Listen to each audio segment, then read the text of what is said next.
जय श्री रामकृष्ण। जय माँ, जय स्वामीजी महाराज।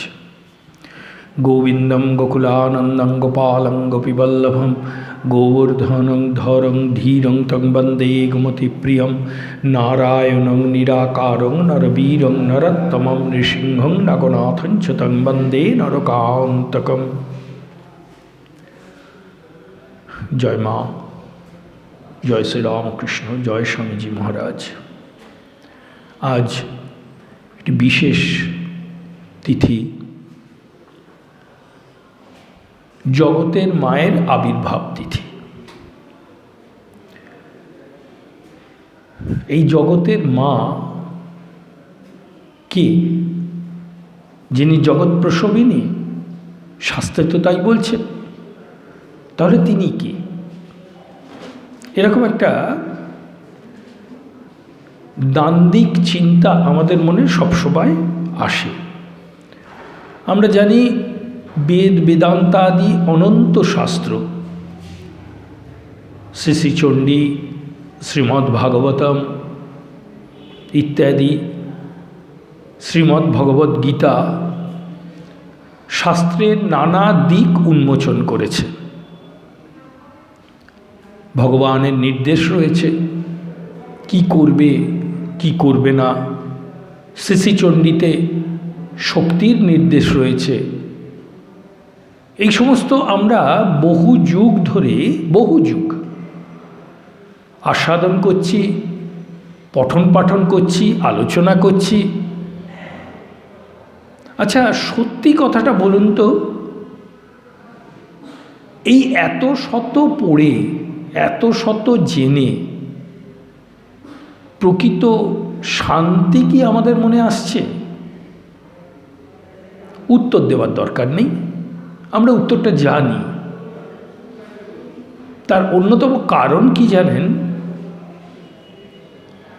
পড়া, শোনা, দেখা এগুলো ইন্দ্রিয়ের কাজ। যখন এই ইন্দ্রিয়ের থেকে আমরা কোনো জিনিস পেতে চেষ্টা করি, তখন আমাদের মনে একটা সংকল্প জাগে যে আমি পড়ে ভালো একটা রেজাল্ট করব, ইত্যাদি ইত্যাদি। এই সংকল্প কখনো কখনো পূর্ণ হয়, কখনো কখনো ব্যর্থ হয়। এ তো আমরা সকলেই জানি। শ্রীমদ্ ভগবদ্ গীতাও তাই বলেছেন, তুমি যুদ্ধ করতে পারো অর্জুন, কিন্তু হারা জেতার ওপরে তোমার কোনো হাত নেই। হারবে কি জিতবে তুমি জানো না, সুতরাং তুমি যুদ্ধ করতে পারো। এই রকম একটা অবস্থায় জীবের মনে, মানে সাধারণ মানুষের মনে একটা ভ্যাকুয়াম বা শূন্যতার সৃষ্টি হচ্ছিল। শ্রী ভগবান আবার আবির্ভূত হলেন। এবারে কিন্তু অনেকটা নিজেকে লুকিয়ে এলেন। যদিও শ্রীমদ্ ভাগবতম এই কথা বলেছেন আমাদেরকে। প্রহ্লাদ যখন শ্রীকৃষ্ণের স্তব করেছে তখন বলেছেন, মানে শ্রীকৃষ্ণই তো তার প্রধান আদর্শ। তিনি যখন নৃসিংহ মূর্তিতে অবতীর্ণ হলেন, তাকে স্তব করে তিনি বলছেন যে কলিতে ছন্নরূপ, ছন্নরূপ মানে হচ্ছে আচ্ছাদিত রূপ, সেই আচ্ছাদিত রূপে শ্রী ভগবান এলেন। এতটাই আচ্ছাদিত যে তার সঙ্গ করেও লোকে তাকে ধরতে পারছে না, বুঝতেই পারছে না। ভাবছেন একটা মানে উঁচু দরে সাধু হবেন বোধহয়, কিন্তু যারা চেনা তারা ঠিকই চিনছেন। ইতিপূর্বে শ্রী ভগবানের বহু লীলা এই জগতে প্রকটিত হয়ে রয়েছেন। রাম, কৃষ্ণ, শ্রীচৈতন্য, এছাড়াও অনেকে। কি সমস্ত লীলাটি যা আমাদের শাস্ত্র শিখিয়েছেন তার যোগমায়া শক্তির দ্বারা প্রকটিত হয়। যোগমায়া শক্তির প্রভাবে এই লীলা প্রকটিত হয়। সমস্ত শাস্ত্রে এই কথা বলছে। কিন্তু এবারে এই শ্রীরামকৃষ্ণ লীলায় একটি অভূতপূর্ব ঘটনা ঘটল।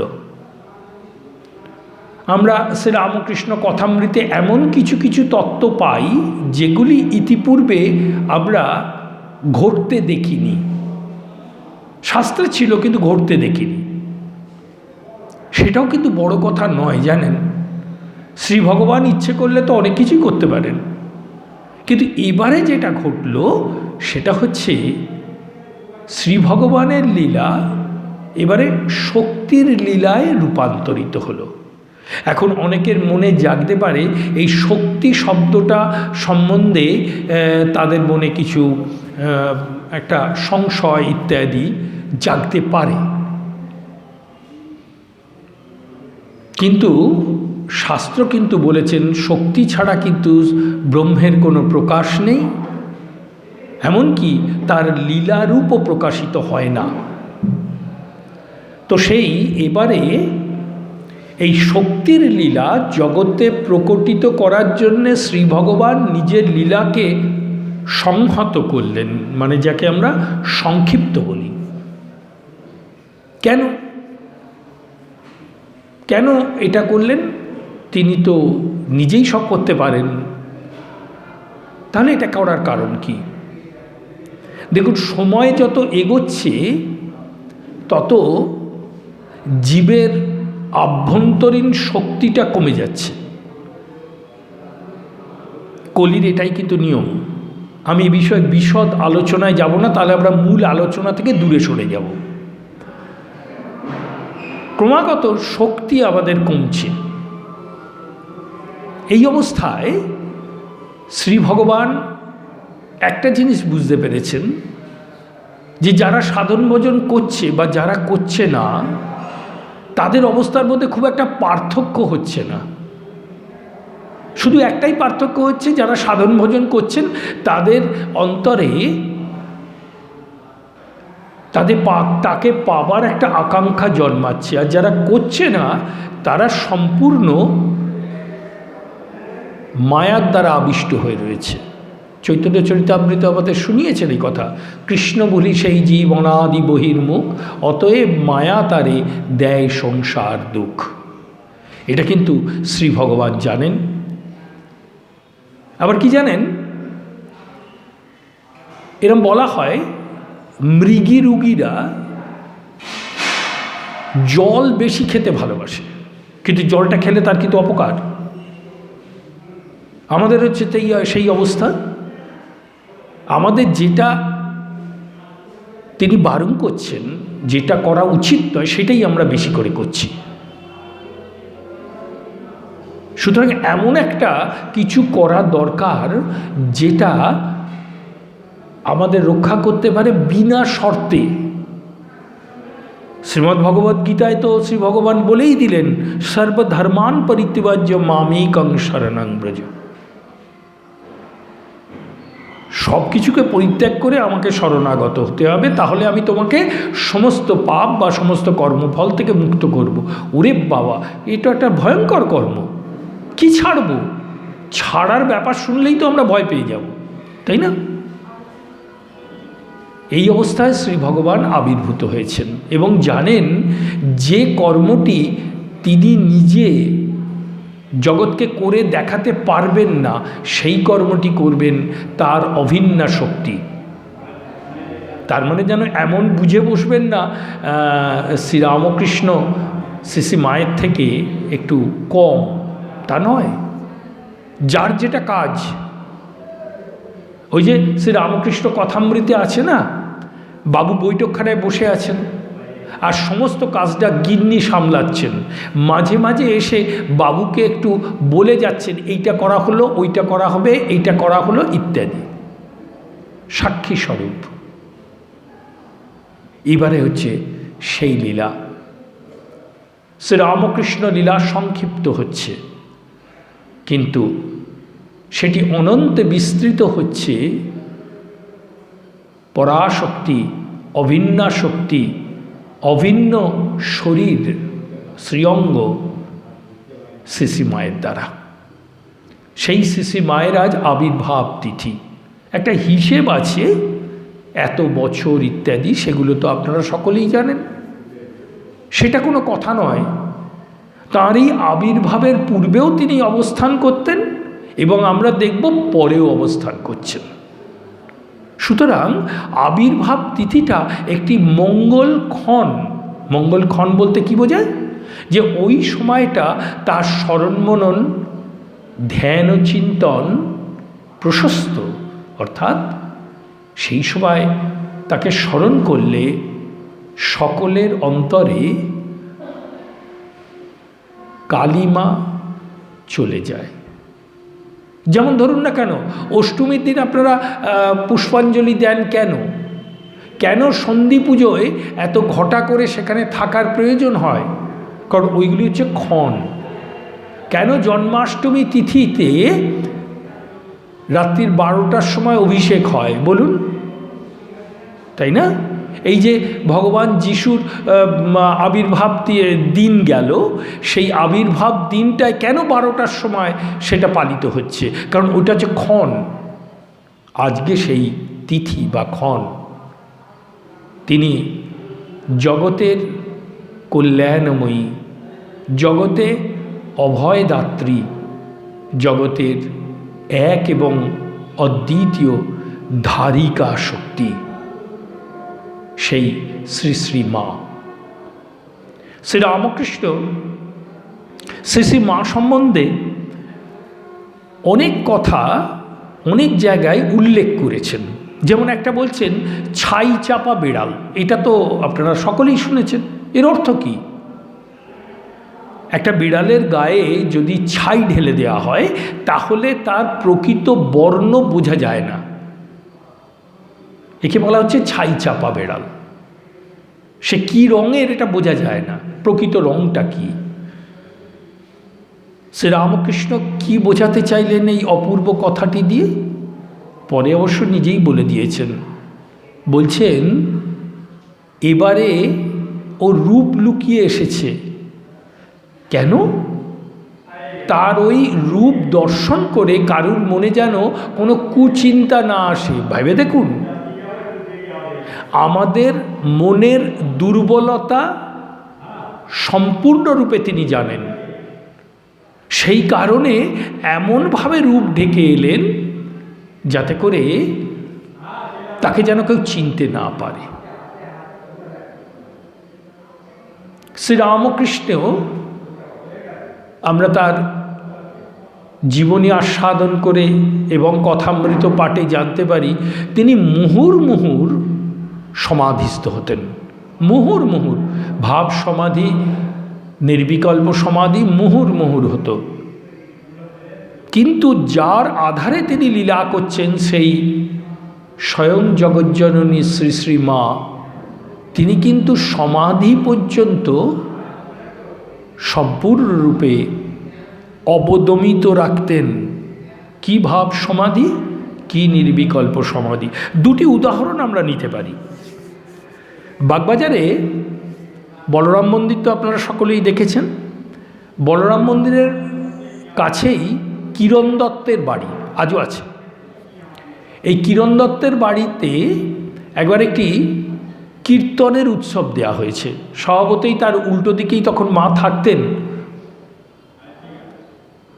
মাকেও নিমন্ত্রণ করা হয়েছে।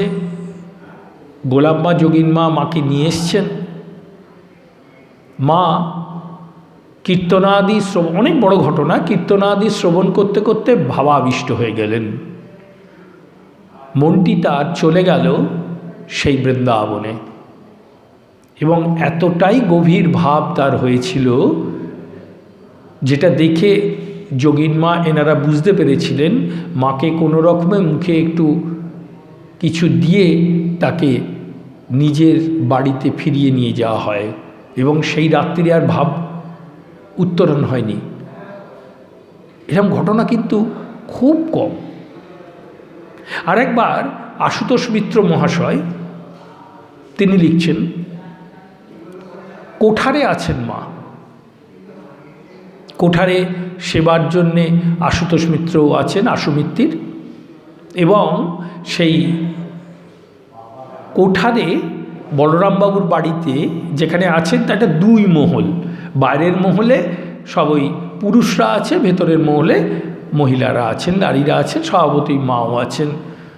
তো একদিন দুপুরবেলা আশু মিত্তির ওই অন্দরমহলের মা ওই রোয়াকটাতে এসে বসতেন, সেখানে এসে দেখছেন মা পা ছড়িয়ে বসে আছেন এবং পরিষ্কার বোঝা যাচ্ছে তার মন কিন্তু শরীরে নেই, দৃষ্টি অনন্তে লীন হয়ে আছে। জানেন, এরম একটা অবস্থা দেখে আশু মিত্র কিচ্ছু বললেন না, চুপ করে বসে আছেন।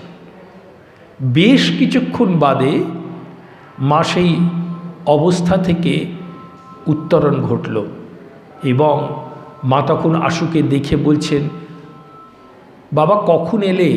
বললেন, মা আমি অনেকক্ষণ এসেছি। বলছেন, মা বলছেন, মায়ের উত্তরটা শুনুন। মা বলছেন, ঘরের মধ্যে বন্দি থাকতে ইচ্ছে করে না, তাই একটু বাইরে এসে বসেছি।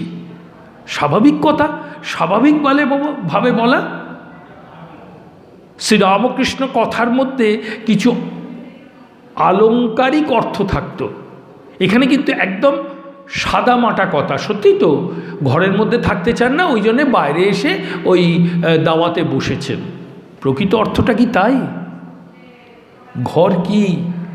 এই শরীরটা ঘর, শরীরের মধ্যে আবদ্ধ থাকতে ইচ্ছে করে না, তাই মাঝে মাঝে এই শরীরটাকে ছেড়ে মন অনন্তে লীন হয়ে যায়, শক্তি ব্রহ্মের মিলন ঘটে। এরকম ঘটনা মায়ের জীবনে খুব কম, কিন্তু যেটি মায়ের সর্বোচ্চ প্রকাশ সেটা হচ্ছে অকল্পনীয় সহনশীলতা। কোনো দেবতাদের হয় না, স্বয়ং শ্রী ভগবানেরও হয় না। বলেন কি? হ্যাঁ গো, শ্রী ভগবানেরও হয় না ওই অকল্পনীয় সহনশীলতা, অকল্পনীয় ক্ষমা। তিনিও যেন এই যুগে, যে যুগে আবির্ভূত হচ্ছেন, সেই সব নিয়মাদি মানেন। আমার মা কিন্তু সব কিছুর ওপরে। আমরা একটা উদাহরণ নিই। একজন ভাবুক মহিলা ঠাকুরের কাছে আসতেন। ঠাকুর খুব তাকে পছন্দ করতেন, নাম গুণগান করত ইত্যাদি। মা তখন আছেন আমাদের নহবতে, মা আছেন। একবার এই মহিলা ঠাকুরের কাছে নিজের মনের কথা নিবেদন করতে গিয়ে প্রকাশ করে ফেলেন যে তিনি মধুরভাবে ঠাকুরকে আস্বাদন করেন। ব্যাস, আজ যাবে কোথায়? শ্রীরামকৃষ্ণ উঠে দাঁড়িয়ে পড়লেন, কারণ তার হচ্ছে মাতৃভাব। এই মধুর ভাবের কথা শুনেই তিনি একদম উঠে দাঁড়িয়ে পড়লেন এবং অত্যন্ত বিরক্ত, ক্ষিপ্ত হয়ে তিনি ঘরে দ্রুত পায়চারি করতে লাগলেন। শ্রীঅঙ্গ থেকে বসন খুলে ফেলেছে এবং যা নয় তাই তাকে বলতে লাগলেন। মা এদিকে রয়েছেন তার নহবতে, মা শুনতে পাচ্ছেন। মা শুনতে পেয়ে যোগীন মাকে বললেন, আচ্ছা পছন্দ যদি না হয় এত কটু কথা বলার দরকার কি? তাকে আমার কাছে পাঠিয়ে দিলেই তো হয়। ঠাকুর থামছেন না।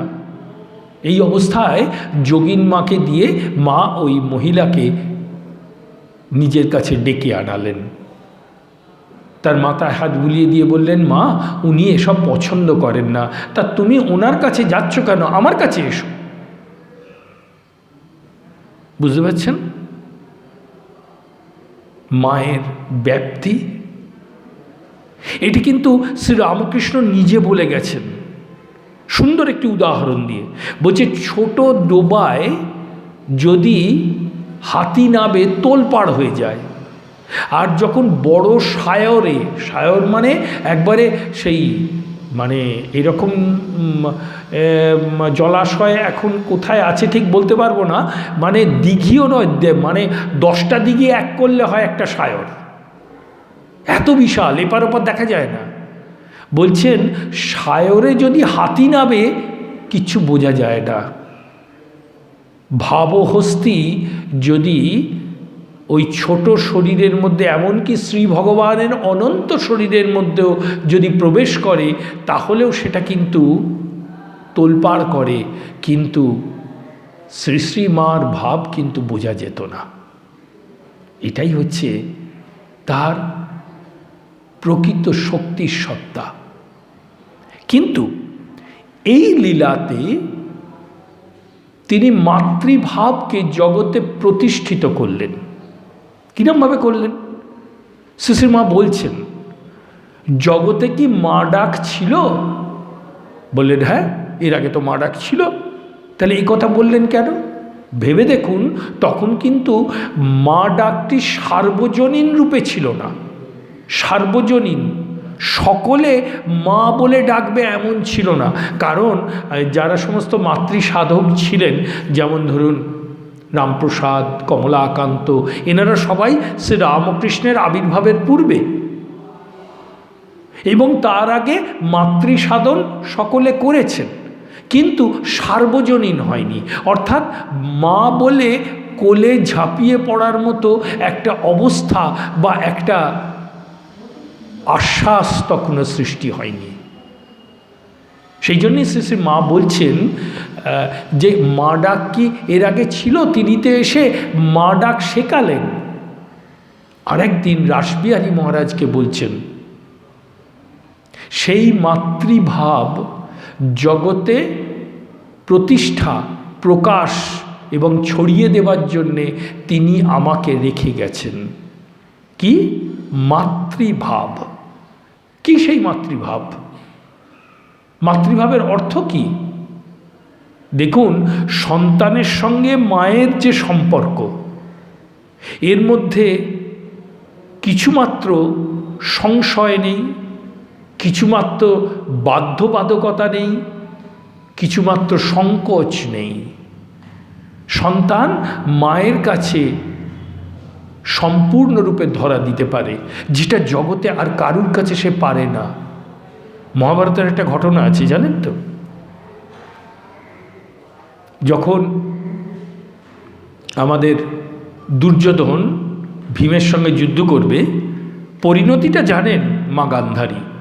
মা গান্ধারী পরিণতি জানেন যে দুর্যোধনের কি হবে, তবুও শেষ চেষ্টা করছেন। দুর্যোধনকে খবর পাঠালেন, কাল অতি প্রত্যুষে তুমি সম্পূর্ণ জন্মদিনের পোশাকে আমার কাছে এসে দাঁড়াবে। মানে বুঝতে পারছেন তো, গায়ে একটি সুতোও থাকবে না। তো মা বলেছেন, নিজের গর্ভধারিণী মা। দুর্যোধন তো অত কারণ জানেন না। দুর্যোধন ওই অবস্থায় শিবির থেকে বেরিয়ে মায়ের কাছে যাচ্ছেন। সর্বকারণের কারণ তো তিনি সব জানেন।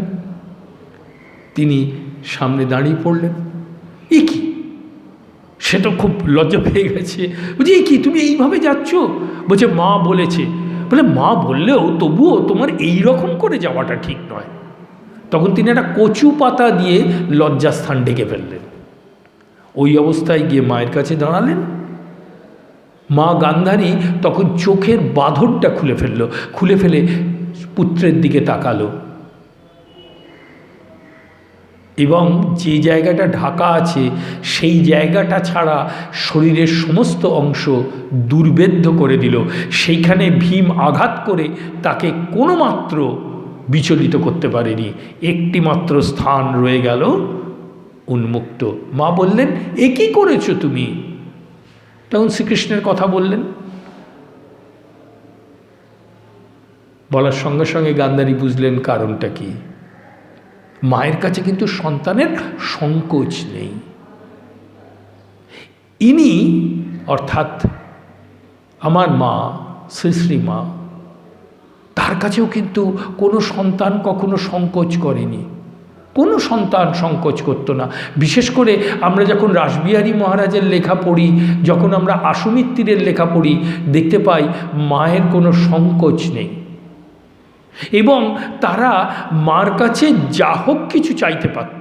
সবাই চেয়েছে, সবাই চেয়েছে মায়ের কাছে যা হোক কিছু। এবং এমন অবস্থা হয়েছে যে তিনি সন্তানকে অদেয় নয় বলে নিজেকে পাত করেও সন্তানকে সেটা দান করেছে।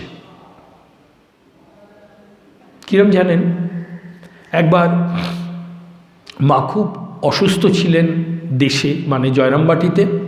জয়রামবাটি থেকে তিনি উদ্বোধনে ফিরেছেন, তখন উদ্বোধন হয়ে গেছে, উদ্বোধনে ফিরেছেন। মায়ের মানে লীলা অপ্রকটের কিছুদিন আগে, মানে কয়েক বছর আগের ঘটনা। তিনি ফিরেছেন উদ্বোধনে। এই অবস্থায় সেখানে একজন ভক্ত এসছে বহু দূর থেকে। তখন কিন্তু সব রকম দর্শনাদিও বন্ধ, দর্শনাদিও বন্ধ। মা তাকে বলছেন, মা ওপরে রয়েছেন। এই অবস্থায় এমন একজন ব্যক্তি এসছেন যিনি কিন্তু বাঙালি নন, সুদূর মুম্বাই থেকে এসছেন। তার নাম হচ্ছে সোহরাব মোদি। আপনারা জানেন এই নামটা হিন্দি ফিল্ম জগতে একটি বিশেষ নাম। সোহরাব মোদির সঙ্গে কথা বলে আমাদের শরৎ মহারাজ তাকে ওপরে যাওয়ার অনুমতি দিলেন। তা অনুমতি পেয়ে তিনি ওপরে গিয়ে মাকে প্রণাম করছেন, গড় হয়ে প্রণাম করছেন, বলে বলছেন, মা কিছু মূল মন্ত্র দাও। তার সামনে যে সেবক ছিলেন তাকে মা জিজ্ঞাসা করলেন, রাসবিহারী মহারাজ, মা তাকে জিজ্ঞাসা করলেন, রাসু ওকে দিয়ে দিই বলো। বলছে, না মা, কি বলছেন, আপনার শরীর এত খারাপ, আপনাকে দর্শন করাই পারুন, আর আমাদের শরৎ মহারাজ কি বলবেন। বলে, তুমি যাও শরৎকে গিয়ে জিজ্ঞাসা করে এসো। রাসবিহারী মহারাজ গেছেন শরৎকে জিজ্ঞাসা করতে, শরৎ মহারাজকে জিজ্ঞাসা করতে। ঠিক সেই সময় শরৎ মহারাজ একটি অপূর্ব কথা বললেন।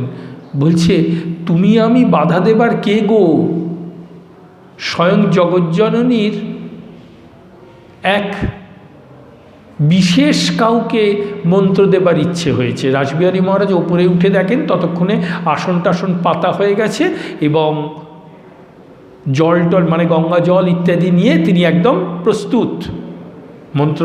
মন্ত্রদান হয়ে গেল, তাকে প্রসাদ দেওয়াও হয়ে গেল। যাবার আগে তিনি মাকে বলছেন, মা আমি তাহলে যাই। বলে, যাই বলতে নেই বাবা, আসি বলো। তিনি তখন কিন্তু এই অর্থটা বুঝতে পারেননি।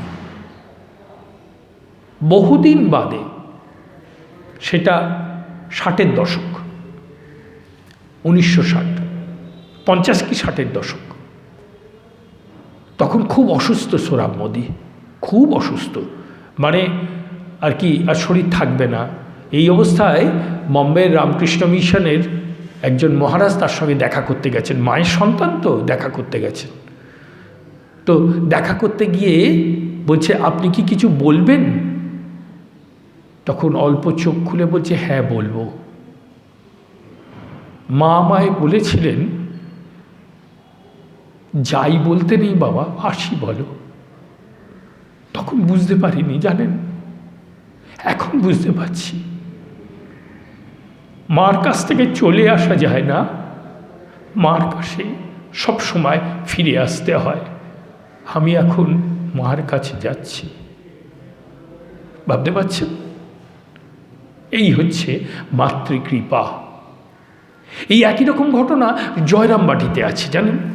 জয়রামবাটিতে সুদূর পূর্ববঙ্গের পার্বত্য অঞ্চল থেকে একজন ভক্ত এসেছে মন্ত্র নেবার জন্য। মার তখন অত্যন্ত শরীর খারাপ। স্বাভাবিকভাবেই সেবক তো না করে দিয়েছে, বলে তার সঙ্গে একটু বাক্য বিনিময় হচ্ছে, বুঝতেই পাচ্ছেন। মা ঘরে ছিলেন, আলুথালু হয়ে উঠে এলেন। সেবকের নাম করে বলছেন, ওকে আটকাচ্ছ কেন, ওকে আমার কাছে আসতে দাও। সেবক বলছেন, মা আপনার শরীর এত খারাপ, শরৎ মহারাজ বারণ করে দিয়েছেন কেউ যেন মার কাছে মন্ত্র নিতে না আসে বা দর্শনাদিটাকেও আটকে রেখেছেন। মা বললেন, শরৎ কি জানে আমাদের তো এই জন্যেই আসা, আমি ওকে মন্ত্র দেব। আপনি এই কথাগুলো শুনে কি বুঝতে পাচ্ছেন মা কে? মার কাছে কিন্তু কোনো রকম বাধা নিষেধ থাকতে পারে না, কোনো রকম বাধা নিষেধ থাকতে পারে না। মা সন্তানের জন্যে পারেন না এমন কাজ নেই। শ্রীরামকৃষ্ণকে নিজে বলে দিয়েছিলেন, সেটি কিন্তু বহু আগে, যখন একজন মহিলার স্পর্শ করা খাবার শ্রীরামকৃষ্ণ খেতে পাচ্ছেন না, তখন মা তাকে জানিয়ে দিলেন ঠাকুরের সব কথা রাখতে তিনি রাজি, কিন্তু যে মা বলে আসবে তাকে তার অদেয় কিছু নেই। শ্রীরামকৃষ্ণ সন্তুষ্ট হলেন, আমি তো এই মাকেই চাইছিলাম, তার সন্তানকে অদেয় কিছু নেই। অকল্পনীয় সহনশীলতা। জানেন, শ্রীরামকৃষ্ণ অসুস্থ হয়ে কলকাতায় এলেন। কলকাতায় তার চিকিৎসা হবে। 7 দিন বলরাম মন্দিরে থাকার পর তাকে শামপুকুর বাটিতে নিয়ে আসা হলো 2রা অক্টোবর 1885। অনেক ঘটনা শামপুকুর বাটির। এ ঠিক 1 মাস বাদে, জানেন, 1 মাস বাদে, অর্থাৎ 6ই নভেম্বর বরাভয় লীলা হলো। মা 10ই নভেম্বর এলেন শামপুকুর বাটিতে। কারণ একটাই, শ্রীরামকৃষ্ণের পথ্য ঠিক করে তৈরি হচ্ছে না, এবং পথ্য ঠিক করে তৈরি না হলে রোগ বাড়ার সম্ভাবনা। শ্রীরামকৃষ্ণ বললেন, দেখো ওকে বলে ও আসতে পারে কিনা, 1 মহলা বাড়ি তো, আর ও এর মধ্যে কি করে এসে থাকবে। মা যেমনি শুনলেন, সঙ্গে সঙ্গেই সব কিছু বাধা অস্বীকার করে ঠাকুরের কাছে ছুটে এলেন। মা নিজে বলতেন, যেখানে যেমন সেখানে তেমন, যখন যেমন তখন তেমন। আজও দেখতে পাবেন মা শামপুকুর বাটিতে কোনটুকুনি জায়গার মধ্যে, কতটুকুনি জায়গার মধ্যে অবস্থান করতেন, আজও দেখতে পাবেন। এবং যারা দেখেন তারা কেউ কেউ শিউরে ওঠেন, মা এই জায়গাটুকুনিতে থাকতেন। শুধু একা নয়, ঠাকুরের পট এবং রান্না বাড়ার জিনিসপত্র সব। আরও একটা কথা শুনবেন, শিউরে উঠবেন। আমি তো অন্তত তাই উঠি। 1 মহলা বাড়ি, তাই সমস্ত পুরুষ মানুষরা রয়েছেন, ভক্তরা রয়েছেন, সেবা চলছে। মা রাত্রি 3টের সময় উঠতেন, ঠিক 3টে, এবং একটি মাত্র বাথরুম, নাবদের নিচে সব কর্মাদি সেরে ওই যে উঠে গেলেন ছাদের ওপরে ছোট্ট একটা কুটুরিতে, আর কিন্তু নাবদেন না সারাদিনে। আপনি একটু কল্পনা করে দেখুন, এটা কি কোনো সাধারণ মানুষের পক্ষে সম্ভব? আর নাবদেন না, কোথায় নামবেন? সমস্ত বাড়িতে তো পুরুষ মানুষ রয়েছে। ইনি হচ্ছেন শ্রী শ্রী মা। মনে হয় যে তিনি তো আমাদেরই মতো একজন কেউ, কিন্তু যখন তার নিগূঢ় লীলাগুলি আস্বাদন করি তখন মনে হয় মা কখনো অত্যাশ্চর্য ঘটনা দেখাননি, কিন্তু লীলা করতে গিয়ে তার এই অকল্পনীয় ঘটনাগুলি আমাদের চোখের সামনে এসে গেছে।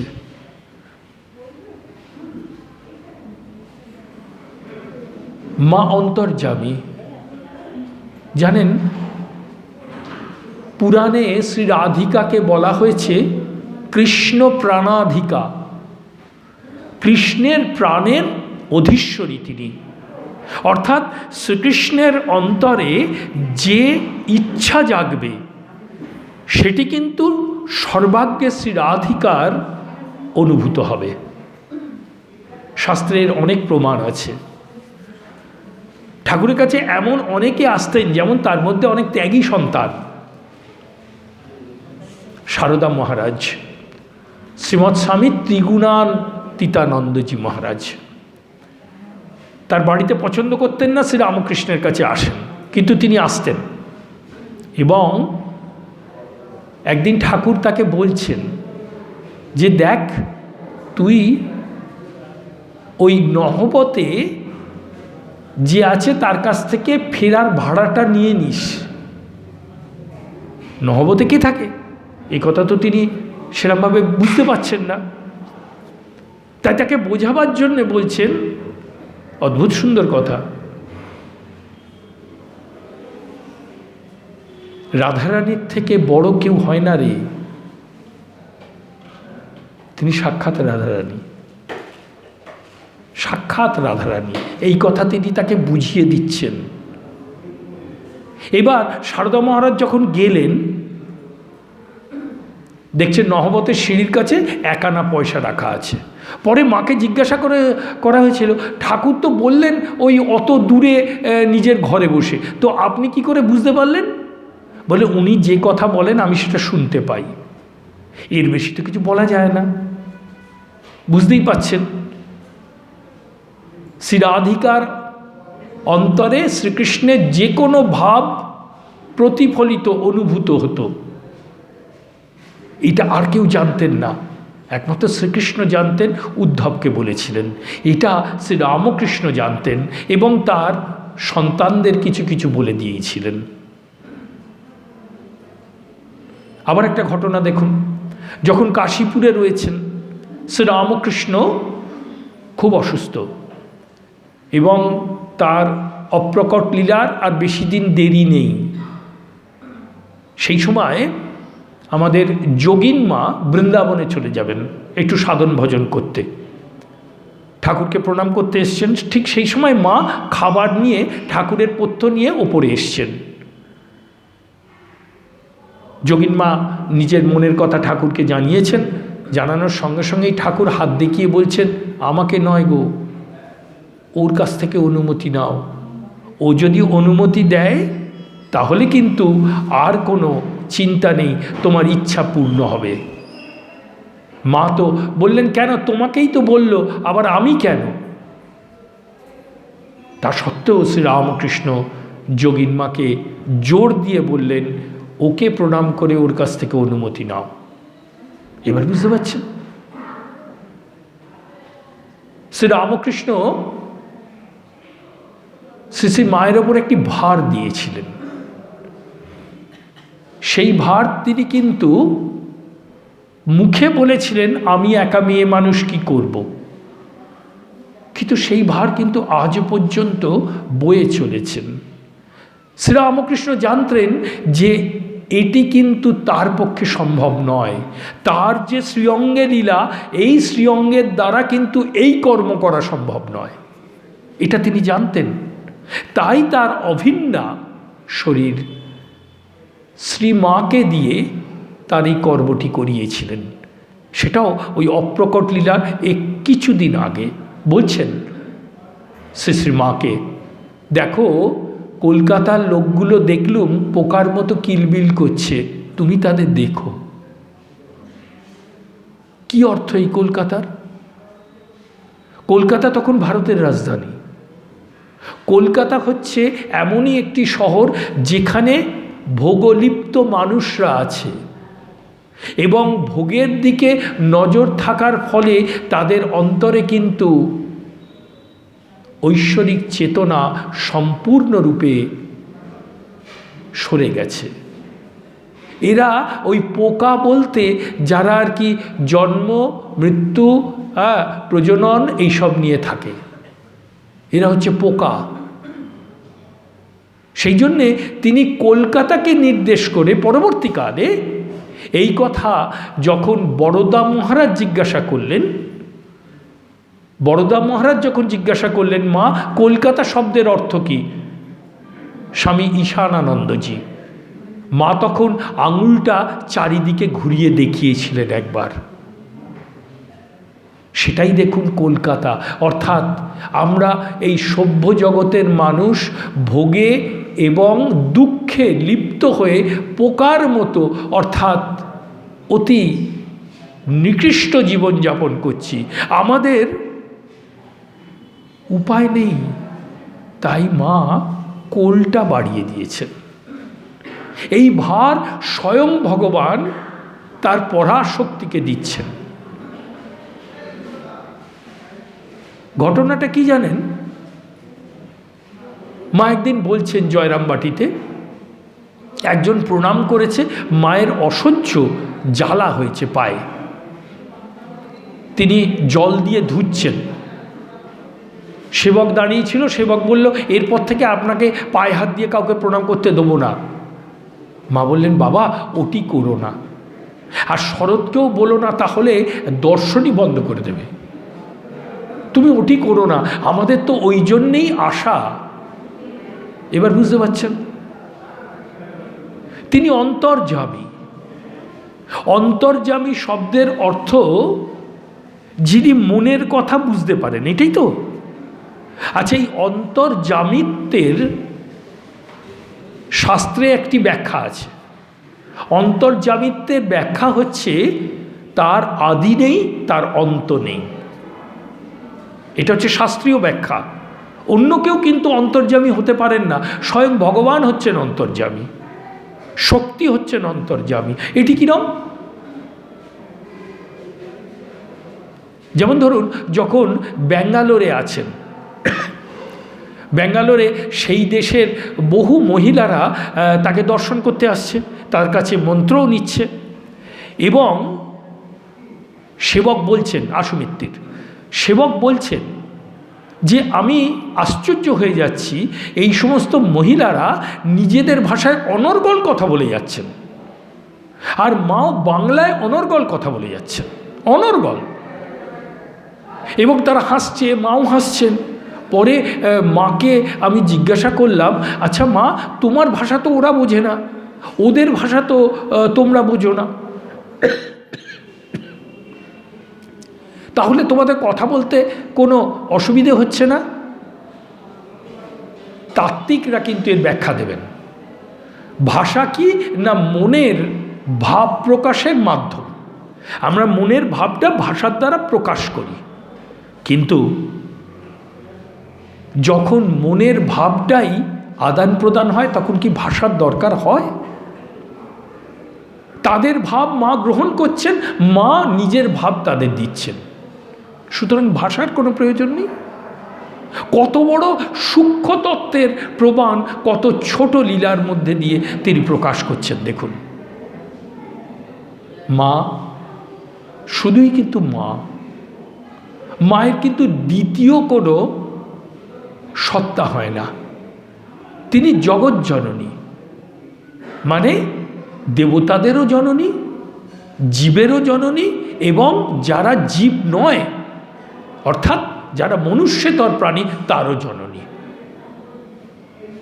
কারণ কি? কারণ হচ্ছে এই জগৎ সৃষ্টি হয়েছে তার থেকে, তাই তিনি জননী। তো এত কথার তো আমার প্রয়োজন নেই, আমার প্রয়োজন কটুকখানি। শ্রী রামকৃষ্ণ বলছেন অর্জুনকে দেখো, শুধু পাখির চোখটাই দেখছে তীর ছোড়ার সময়, তোমাদের অত কিছুতে প্রয়োজন কি? আম খেতে এসছো, আম খাও। তো আমাদের প্রয়োজন হচ্ছে সেই অনন্ত জননিত্য যিনি ধারণ করে আছেন সেই মার কাছে শরণাগত হওয়া। আবার দেখুন, তিনি জগতের কাছে আনন্দদায়িনী শক্তি। পূজ্যপাদ শ্রীমৎ স্বামী অভেদানন্দজি লিখলেন, রামকৃষ্ণগত প্রাণাং তন্নাম শ্রবণ প্রিয়ম তদ্ভাবরঞ্জিতাকারাং জগন্মাতৃ স্বরূপিণী। রামকৃষ্ণগত প্রাণাং, তার অন্তর কিন্তু শ্রী রামকৃষ্ণের নিবিষ্ট, শ্রী রাধিকার যেমন শ্রীকৃষ্ণ নিবিষ্ট। রামকৃষ্ণগত প্রাণাং তার নাম শ্রবণ প্রিয়াম। সব থেকে আনন্দ হতো যখন তিনি শ্রীরামকৃষ্ণের নামটা শুনতেন। মাস্টারমশাই এসে তার কাছে কথামৃত পড়ে শোনাচ্ছেন, কথামৃত শুনে বলছেন এগুলি সব ঠিক ঠিক, তিনি তোমার কাছে গচ্ছিত রেখে গেছেন জগতের মঙ্গলের জন্যে। তার নাম শ্রবণ প্রিয়ম তদ ভাবরঞ্জিতা আকারাং। মায়ের সব কিছুই কিন্তু শ্রীরামকৃষ্ণময়, এমনকি ভাবে তার হাঁটা চলা, কথা বলা, পান খাওয়া সেটা পর্যন্ত শ্রীরামকৃষ্ণের মতো হয়ে যেত। জগন্মাতৃ স্বরূপিণী, তিনি জগতের মা, আমাদের সকলের মা। অন্তর্যামীর কথা উঠেছিল না? একবার মাস্টারমশাইয়ের খুব ইচ্ছে হয়েছিল, জানেন তো, মাস্টারমশাই কিন্তু মায়ের সন্তান। মাকে স্বপ্নাদেশ দিয়েছিলেন ঠাকুর, মাকে স্বপ্নাদেশ দিয়েছিলেন, বলেছিলেন ওকে তুমি আশ্রয় দাও। মাস্টারমশাই স্ত্রী এবং তারও কয়েকজন আত্মীয় মায়ের কাছে আশ্রয় পেয়েছিলেন। তা মাস্টারমশাইয়ের একবার ইচ্ছে হলো তার শ্রীচরণ পূজা করবেন। এসেছেন জয়রামবাটিতে, মনের কথা মনেই আছে, কিন্তু ফুল টুল ওখানে কোথায় পাওয়া যায় তখন? মা আর একজনকে দিয়ে বললেন যে দেখ তো অবুকের মেয়ে কিছু ফুল রেখে গেছে, তুই মাস্টারকে দে। মাস্টারের হাতে দেয়া হলো। মাস্টার এসে মায়ের শ্রীচরণ পূজা করলেন। অন্তর্যামী জানেন এ চাইছে। ঠাকুর কথামৃতে একটা কথা বলছে জানেন, অদ্ভুত সুন্দর কথা, অত্যন্ত গভীর কথা। বলছেন যে মায়ের কাছে ঘুড়ি লাঠাইয়ের জন্য বায়না করা যায়। অর্থাৎ ঘুড়ি লাঠাই মানে কি? অতি ক্ষুদ্র বস্তু, অতি ভোগের নিম্নতম বস্তু মা কিন্তু দেন। কিন্তু এমন জিনিস কখনো দেন না যেটা আমাদেরকে ডুবিয়ে দিতে পারে। যেমন সন্তানের জ্বর হয়েছে, সে তেঁতুলের আচার খেতে চাইছে, মা কিন্তু কিছুতেই তাকে তেঁতুলের আচার খেতে দেবেন না, তাহলে মা তাকে ভুলিয়ে রাখবেন।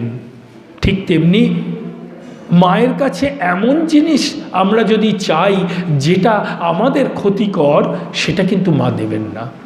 সেই জন্যই হয়তো কখনো কখনো আমাদের মনে সংশয় দেখা দেয়, তিনি আবার সংশয় থেকে আমাদের উত্তীর্ণ করেন। যার জন্যে বলেছে বাবা তোমরা যেমন আছো তেমন থাকো, জপ তপ যদি হয় তাহলে তো খুবই ভালো, কিন্তু ভেবো না তোমার একজন মা আছে, এটা জেনো, মা আছে জেনো। অর্থাৎ কথামৃতে বলছেন যে রাজার ছেলে কোটালের ছেলে মন্ত্রীর ছেলে খেলা করছে, তো কোটালের ছেলেকে রাজার ছেলে একঘা দিয়েছে। খেলতে খেলতে বাচ্চারা, কোটালের ছেলে ঘুরে দাঁড়িয়ে বলছে তুই আমায় মারলি, আমার মাকে বলে দেবো, জানিস আমার মা আছে। সেই অনন্ত মাতৃত্ব নিয়ে স্বয়ং জগজ্জননী আজ প্রকাশিতা হয়ে রয়েছেন। আমাদের একটি কর্তব্য, তার কাছে নিজেকে সমর্পণ করে দেওয়া। হ্যাঁ, এই সমর্পণের অনেক বাধা জানেন, সেই বাধা থেকে মুক্ত হওয়ার উপায় কি সেটাও মা জানিয়ে যাচ্ছেন। ঠাকুর বলছেন যে শরণাগতি শরণাগতি শরণাগতি। মা বললেন বাবা তার সঙ্গে নির্বাসনা প্রার্থনা করো, করলে দোষ কি? স্বামীজির কথা দিয়ে শেষ করা যাক, কি বলুন? স্বামীজি যখন তিনবারের বা তৃতীয়বার যখন আদিষ্ট হলেন বিদেশে যাবার জন্যে, তখন তিনি মাদ্রাসে আছেন। একবার দেখলেন যে সাগরের ওপর দিয়ে শ্রীরামকৃষ্ণ হেঁটে চলে যাচ্ছেন, তাকে পেছনে আসতে বলছেন। বুঝলেন তিনি তাকে যেতে হবে বিদেশে, কিন্তু অনুমতি চাইলেন মায়ের কাছে। মা অনুমতি দিলেন, চিন্তা নেই, তুমি যাও, তোমার মুখে সরস্বতী বসুক। সেই সরস্বতীকে স্মরণ করে তিনি প্রথম তার কথা শুরু করেছিলেন। কে সেই সরস্বতী? স্বয়ং জগতের মা, আমাদের মা, সকলের মা, তিনিই তো সরস্বতী। সরস্বতীর রূপও তিনি জগতের কাছে প্রকট করে গেছেন, সময়াভাব। সুতরাং সে কথা আর আমরা অন্তরেই ধরে রাখলাম। শুধু একটা কথা আমাদের স্মরণ রাখা উচিত, মায়ের লীলা স্মরণ মনন শ্রবণ কীর্তন, মায়ের দিকে যাতে মনটা যায়। আর তার কাছে প্রার্থনা, মা আমার এই জিহ্বা তো অনেক খারাপ কথা বলে, আমার এই মন তো অনেক কিছু খারাপ বস্তু আকাঙ্ক্ষা করে, তবে কেন মা এই জিহ্বা শ্রী রামকৃষ্ণ নাম করে না? এই মন তোমার শ্রীচরণকে হৃদয়ে ধারণ করে না? তুমি নাকি সব পারো, তাহলে কেন আমাদের তোমার শ্রীচরণের আশ্রয় করো না? করেন তো তিনি শেষ জন্মতিথিতে, মানে প্রকট লীলার শেষ জন্মতিথিতে আমাদের কাছে অমোঘ বার্তা দিয়ে গেছেন। যারা এসেছিল, যারা এসেছে, যারা আসবে, বাবা সকলের জন্যে আমার আশীর্বাদ রইল। এরপরেও আমরা ভুলে যাই, ভুল করি। তাই এই ভুল থেকে বাঁচার জন্যে তার শ্রীপাদপদ্মে সমর্পণ করার ইচ্ছা তার শ্রীপাদপদ্মে নিবেদন করা হলো। শুধু বলা যায়, তুমি আমার মা, আমি তোমার সন্তান। এছাড়া দুজনের আর কোনো সম্পর্ক হতে পারে না। মা আমি শাস্ত্র জানি না, মা আমি সাধন ভজন জানি না, মা আমার মন অঙ্কট বঙ্কট ভ্রমণ করে। তুমি তো আমার মা আছো, আমাকে তোমার কোলে আশ্রয় দাও। হয়তোবা সে কথা তিনি শুনেছেন, তাই শ্রীচরণ দুটি বাড়িয়ে রেখেছেন। এসো তোমরা কে কোথায় আছো, এই চরণে আশ্রয় নাও, এই কোলে আশ্রয় নাও। জয় মা। জানকী রাধিকা রূপধারিণীং সর্বমঙ্গলাং চিন্ময়ীং বরদাং নিত্যাং শারদাং সদায়িনীং। জয় মা, জয় মা, জয় মা। জয় শ্রী রামকৃষ্ণ, জয় স্বামীজি মহারাজ।